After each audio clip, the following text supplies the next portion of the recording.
ఆరోపణలు, ప్రత్యారోపణలు, వ్యక్తిగత దూషణలు, వివాదాస్పద వ్యాఖ్యలు, క్షమాపణ డిమాండ్లు, స్పీకర్ హెచ్చరికలు వెరసి తెలంగాణ అసెంబ్లీలో పెద్ద దుమారమే రేగింది. కాంగ్రెస్, బీఆర్ఎస్ మధ్య తీవ్ర స్థాయిలో వాగ్యుద్ధం జరిగింది. ఒకరిపై ఒకరు చేసిన వ్యాఖ్యలతో పరిస్థితి ఉద్రిక్తంగా మారింది. దీంతో వారి వ్యాఖ్యలను రికార్డుల నుంచి తొలగిస్తున్నట్లు ప్రకటించారు స్పీకర్.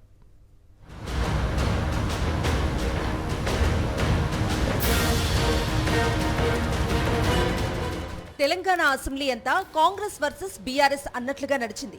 ఆటో డ్రైవర్ల సమస్యలపై నిరసన తెలుపుతూ వారి వేషధారణలో సభకు వచ్చారు బీఆర్ఎస్ సభ్యులు. విదేశాల్లో ఉన్నత విద్య కోసం పేద విద్యార్థులకు అందించే ఓవర్సీస్ స్కాలర్షిప్లపై అధికార, ప్రతిపక్ష నేతల మధ్య తీవ్ర వాగ్వాదం జరిగింది. ఆటో కార్మికులకు ఇచ్చిన హామీలను వెంటనే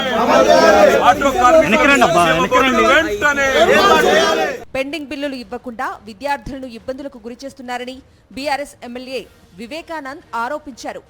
ఓవర్సీస్ స్కాలర్షిప్ స్కీమ్ను ఎత్తివేసే కుట్రలు చేస్తున్నారన్నారు. బీఆర్ఎస్ హయాంలో పెండింగ్లో పెట్టిన బిల్లులు కూడా తాము చెల్లించామని, అలాంటప్పుడు ఎత్తివేసే ఆలోచన ఎక్కడిదని ప్రశ్నించారు మంత్రి సీతక్క. అంటే విదేశాల్లో వెళ్ళి సెకండ్ ఇన్స్టాల్మెంట్, థర్డ్ ఇన్స్టాల్మెంట్ రాక ఇబ్బంది పడుతూ ఉన్నారు. చాలా అంటే చాలా మాకు డైరెక్ట్గా మాకు కానివ్వండి, మీకు కూడా సంబంధించిన మీ నియోజకవర్గాలు ఉన్నటువంటి వ్యక్తులకు కూడా ఖచ్చితంగా ఈ ఒక ప్రశ్నలు పెండింగ్ ఉన్నటువంటి బిల్స్ గురించి పదే సెకండ్ ఇన్స్టాల్మెంట్, థర్డ్ ఇన్స్టాల్మెంట్ ఎప్పుడు వస్తే అడుగుతున్నారు అధ్యక్ష. మీ గవర్నమెంట్ లో మీరు పెండింగ్ పెట్టినే మేము పే చేసినాం 244 కోట్ల రూపాయలు.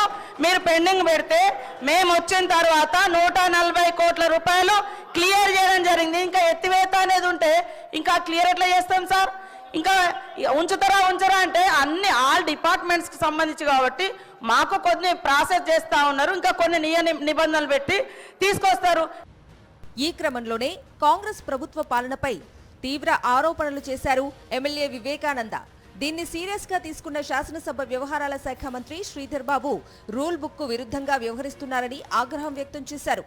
రోజుకో వేషంతో వచ్చి ఇష్టం వచ్చినట్టు మాట్లాడుతున్నారని మండిపడ్డారు. నిన్న అయ్యప్ప స్వామి డ్రెస్సులు వేసుకొని వచ్చిండ్రు. చాలా గౌరవంగా భక్తి హృదయంతో ఉంటారు అనుకున్నాము.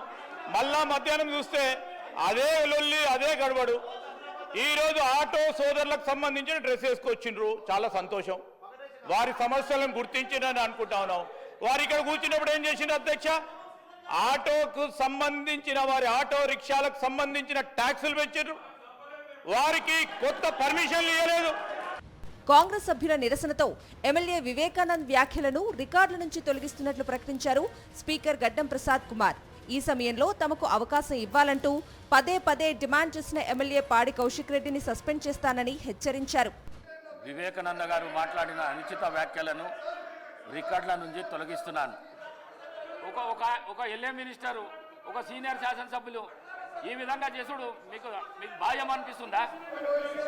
కౌశిక్ రెడ్డి గారు మీరు మాట్లాడితే నేను సస్పెండ్ చేస్తా మిమ్మల్ని. నేను చెప్తున్నా చూడు, సభ నుంచి సస్పెండ్ చేసి పడేస్తా. ఆ తర్వాత రోడ్లు, కాళేశ్వరం విషయంలో మంత్రి కోమిటిరెడ్డి, మాజీ మంత్రి హరీష్ రావు మధ్య వాగ్వాదం జరిగింది. ఈ విషయంలో హరీష్ రావు వ్యాఖ్యలను తప్పుబట్టిన మంత్రి పొంగులేటి శ్రీనివాసరెడ్డి వెంటనే క్షమాపణ చెప్పాలని డిమాండ్ చేశారు.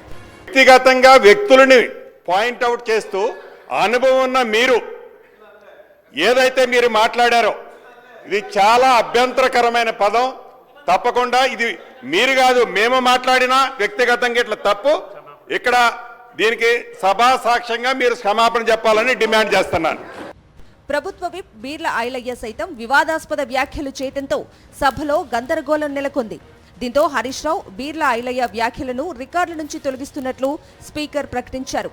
మంత్రి కోమిటిరెడ్డి వ్యాఖ్యలను సైతం పరిశీలించి తొలగిస్తామని ప్రకటించారు. హరీష్ రావు గారు మాట్లాడిన మాటలు కానీ, మరి గౌరవ సభ్యులు బీర్ల ఐలయ్య మాట్లాడిన మాటలు కానీ రెండొట్టును రికార్డుల నుంచి తొలగించడం అయింది. కోమటిరెడ్డి వెంకటరెడ్డి గారు మాట్లాడిన మాటలు కూడా పరిశీలించుతుంది. మొత్తంగా తెలంగాణ అసెంబ్లీ మొత్తం కాంగ్రెస్, బీఆర్ఎస్ నేతల ఆరోపణలు, ప్రత్యారోపణలతో దద్దరిల్లింది.